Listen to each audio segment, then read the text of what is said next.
Bien, entonces, siguiendo la línea de trabajo de los números em,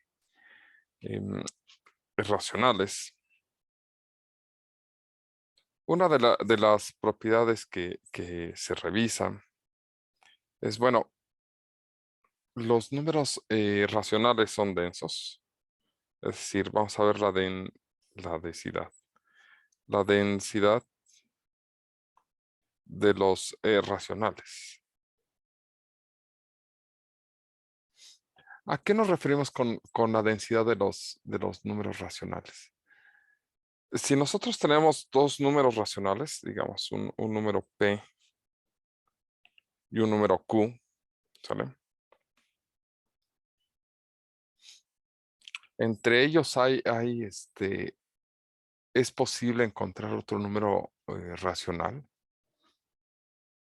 Hay un número racional entre cualesquiera dos números racionales, no importa qué tan alejados o qué tan juntos estén. Y la respuesta es sí. ¿Sale? Los números racionales son densos, ¿de acuerdo?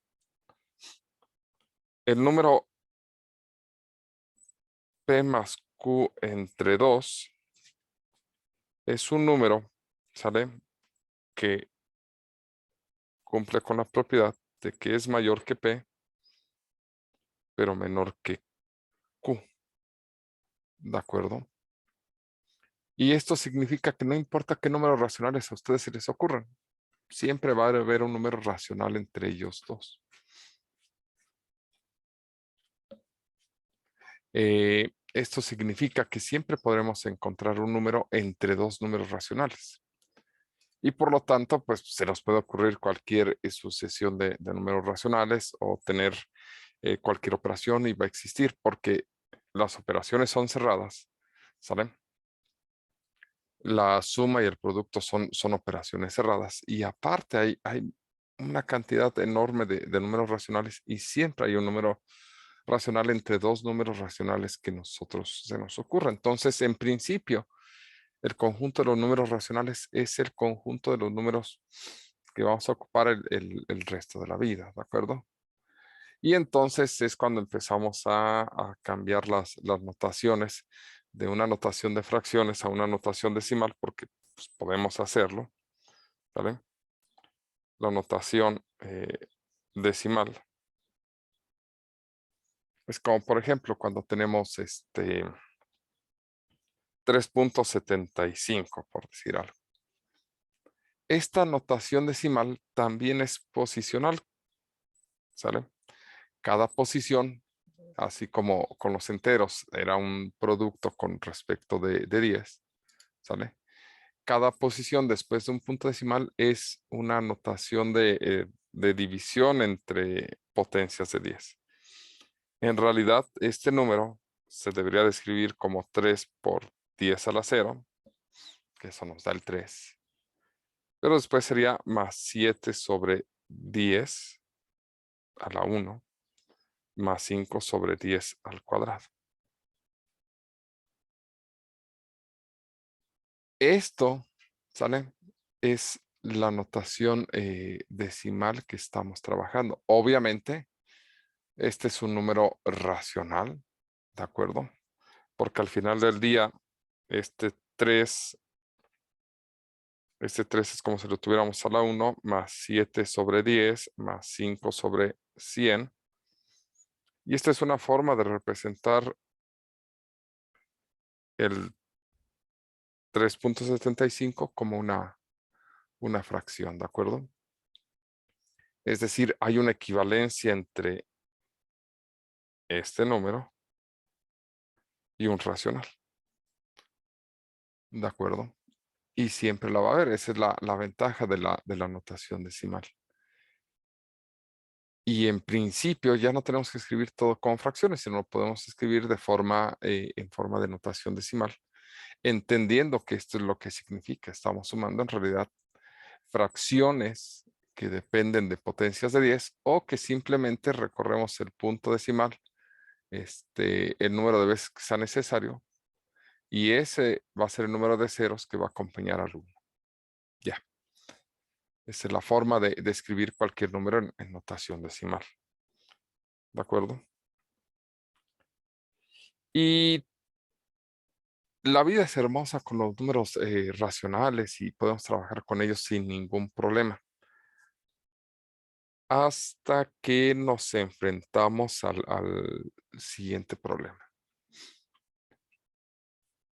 Supónganse que así no tienen nada que hacer, ¿sale? Y tienen un cuadrado, ¿sale? Este es un cuadrado de lado 1, ¿sale? Si es un cuadrado, entonces todos sus lados son iguales, sus ángulos en las esquinas son rectos, ¿de acuerdo? Y trazan la diagonal. Ahí está nuestra diagonal. Se nos forma un triángulo rectángulo. Como es un triángulo rectángulo, ¿sale? Cumple con el teorema de Pitágoras. El teorema de Pitágoras nos dice que la suma de los cuadrados de los catetos es igual al cuadrado de la hipotenusa. Entonces, 1 al cuadrado más 1 al cuadrado es igual a la hipotenusa cuadrada. Esto sería 2 y esto sería la hipotenusa cuadrada. Esto significa que la hipotenusa, mándeme.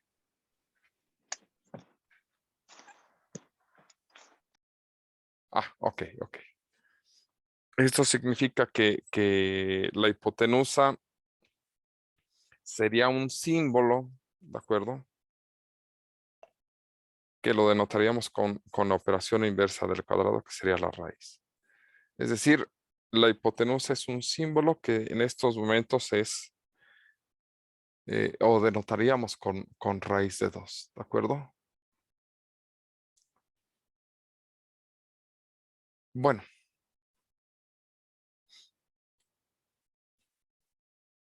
este número, sale este 2, lo estamos obteniendo de operaciones con números racionales. El 1 es un número racional, lo estamos elevando al cuadrado, sería 1 por 1. Ese es un racional, ¿de acuerdo? Aquí también es un racional, 2 racionales nos da un racional. El 2 obviamente es un número racional, pero este símbolo raíz de 2, ¿sale? Pues esperamos que sea un número racional, ¿sale? Bueno, pues resulta que raíz de 2 no es un número racional, ¿de acuerdo?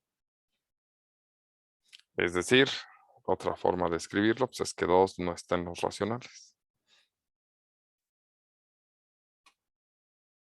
Pero ¿por qué no está en los racionales? Es decir, ¿qué significa que no sea un número racional? Significa, ¿sale? Es decir, no existen P y Q en los enteros, ¿sale? Con P y Q primos relativos, tal que P entre Q sea igual a raíz de 2. ¿De acuerdo? Eso es lo que nos está diciendo esto. Es otra forma de decir raíz de 2. No podemos escribirla como fracción.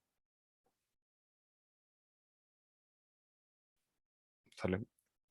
P entre Q, raíz de 2, no podemos escribirla como fracción. Y si no podemos escribirla como fracción, pues no está en los racionales. ¿Cómo se prueba esto? Hay varias formas, ¿de acuerdo? La más tradicional es por algo que se llama reducción al absurdo, ¿sale? Vamos a verlo porque es una forma de demostrar que pues, se les puede presentar con algún profesor en algún momento. Espero que no lo hagan porque no es algo que se debería de hacer. ¿Cuál es la idea? La idea de reducción al absurdo es suponer que algo es y después probar que no es al mismo tiempo. Es decir, supongamos que existen P y Q en los enteros con Q diferente de 0, ¿sale? Tal que P y Q son primos relativos y P entre Q es igual a raíz de 2. ¿Qué significa que son primos relativos? Significa que ya no tienen factores en común. ¿De acuerdo? ¿Sale? Ok. Bueno, si P entre Q es igual a raíz de 2, ¿sale? Entonces, eh, elevando al cuadrado, eh, tendríamos que elevando al cuadrado, tendríamos P cuadrada sobre Q cuadrada igual a 2. ¿Sale? Entonces, en este caso,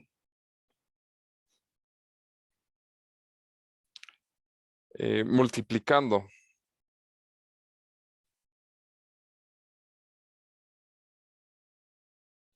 por el inverso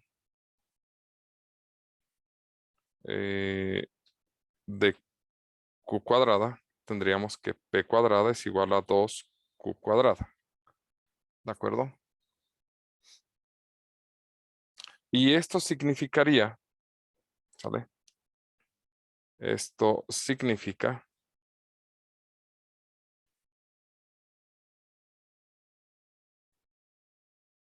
que, y esta es la parte importante, que P es divisible por 2, porque uno de los factores de P cuadrada es 2. ¿De acuerdo? Mándeme.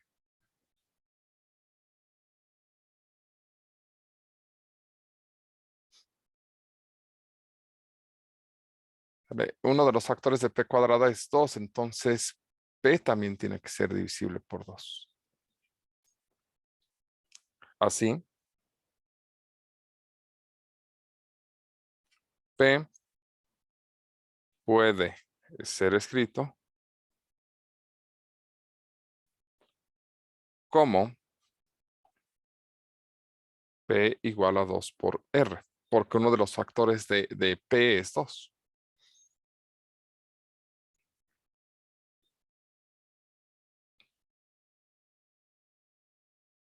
Sustituyendo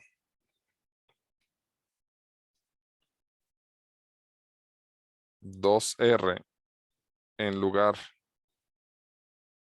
de P vamos a llamar a esto, carita feliz. Ahí está. Bueno, parece paleta payaso, pero tendremos que,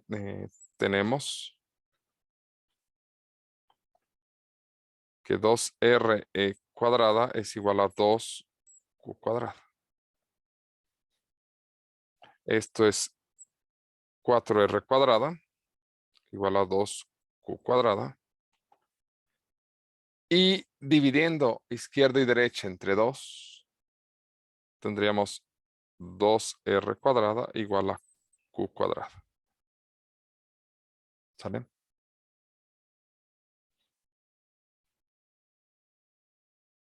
Y esta parte es importante resaltarla. Con lo cual, Q es múltiplo de 2.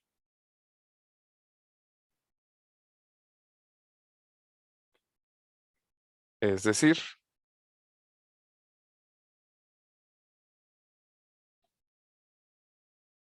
P y Q son múltiplos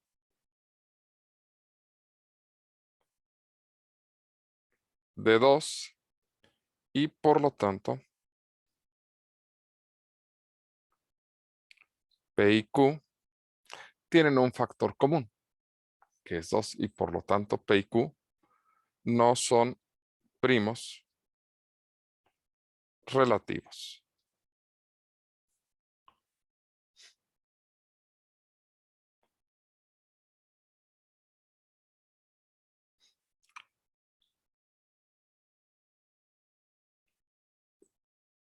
Esto que estamos llegando aquí, esta conclusión, no sé si la están viendo, ¿sale? El decir que P y Q no son primos relativos, ¿sale? ¿Por qué es importante? Porque estamos iniciando con la idea de que P y Q son primos relativos.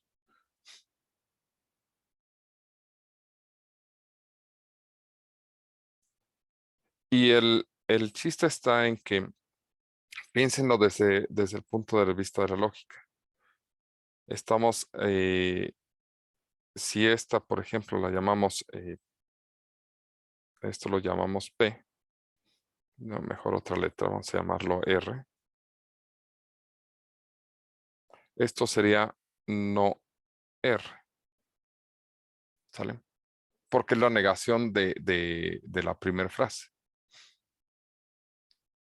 Bueno, estamos llegando a la conclusión de que R y no R.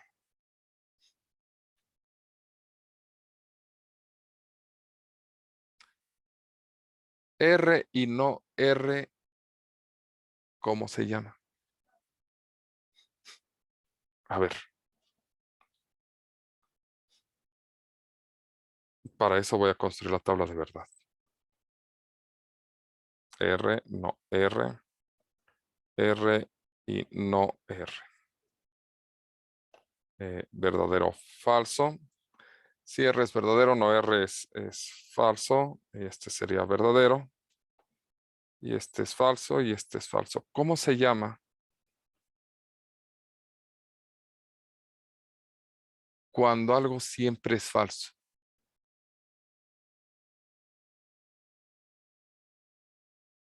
¿Cómo se llama cuando algo siempre es verdadero? Tautología. Y cuando algo siempre es falso.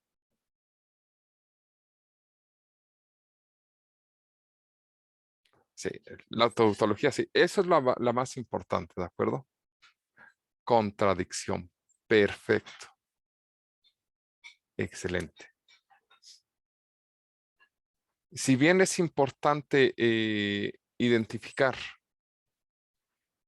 cuando tenemos una tautología, también cuando tenemos una contradicción. ¿Sale? Hay hay varias formas de demostrar. Las más comunes son ir de P, entonces Q, ¿sale? Esto pues, es una demostración directa. ¿Sale? Para demostrar P, entonces Q, ¿sale? Podemos demostrar no Q, entonces no P, ¿sale? Que esto es demostrar por algo que se le llama contradicción. En realidad es una forma del Tolendo, si no mal recuerdo. Es que no recuerdo. Siempre confundo el ponens con el tollens, pero es uno de los dos. Ok. Y esta, ¿sale? Suponer algo y llegar a que tenemos, llegar a P y no P. Esta se le llama, esto se llama por contradicción, por ser la otra forma, por ser la forma inversa de la directa, pero esta se le llama reducción al absurdo. ¿De acuerdo? Porque, al suponer algo estamos llegando a una contradicción. O sea, P y no P.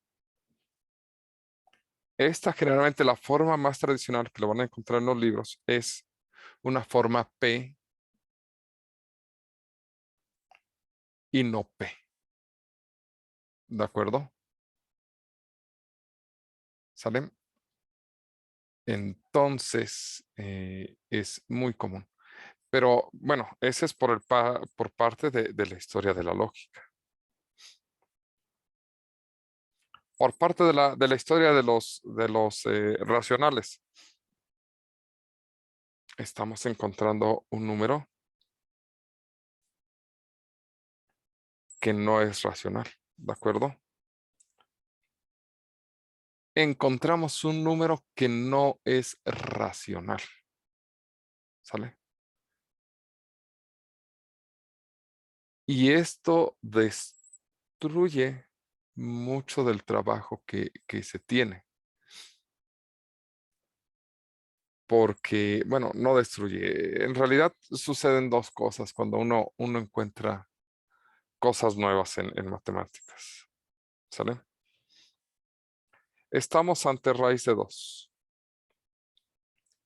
y tenemos dos opciones. ¿Sale? Negar su existencia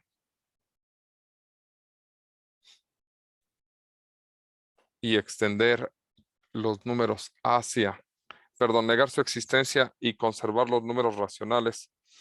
Y cada vez que tengamos una raíz no calculable, decir que no existe. ¿Sale? O aceptar su existencia y extender los racionales a un nuevo sistema numérico que incluya estos números.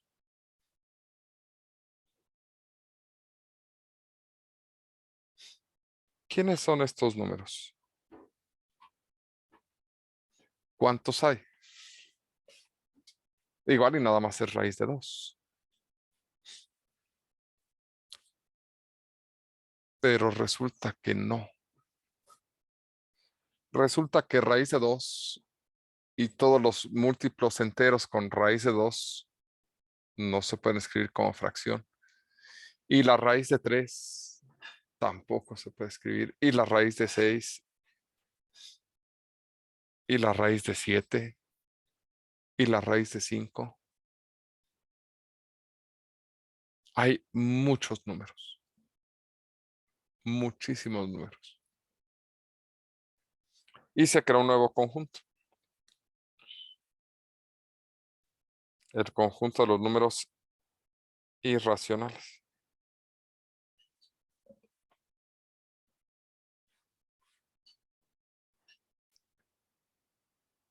Y el conjunto de los números irracionales no se puede escribir como se escribió raíz de 2. No se puede escribir como se escriben estos. Estos que son de la forma P entre Q, tal que P y Q son enteros y Q es diferente de 0. Así se ve bonito porque nos dice cómo se escriben y cómo se estructuran y todo. Pero los irracionales no se pueden describir. Generalmente se dan ejemplos. Raíz de 2, raíz de 3, raíz de 5, raíz cúbica de 2. ¿Sale? Órale, tú actualízate. Pi, por ejemplo, es otro buen amigo. La base de los logaritmos, el número o número de Euler o como le quieran llamar. Y son una infinidad de números.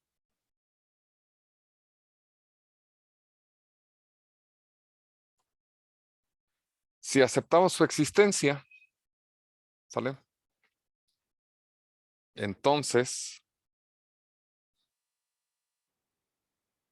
lo que haremos será juntar los números racionales con los irracionales, que es muy divertido porque la unión de estos nos va a dar el conjunto de números hacia el que nos vamos a extender, que le vamos a llamar los números reales.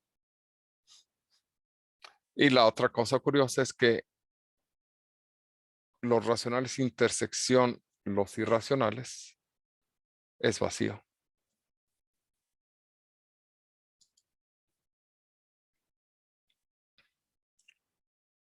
Entonces se pone bastante divertido esto. ¿Sale? El conjunto de los números reales es el conjunto de números que vamos a estar utilizando. ¿De acuerdo? Y es el conjunto de números principal. En realidad no, porque ya han trabajado, no se pone más difícil, porque en realidad ya han trabajado con los números reales. Se pone más difícil cuando entran a los complejos, que es salir de los números reales, porque en los números reales han hecho negación de la existencia de ciertos números. Pero yo creo que eso lo vemos después de una pequeña pausa.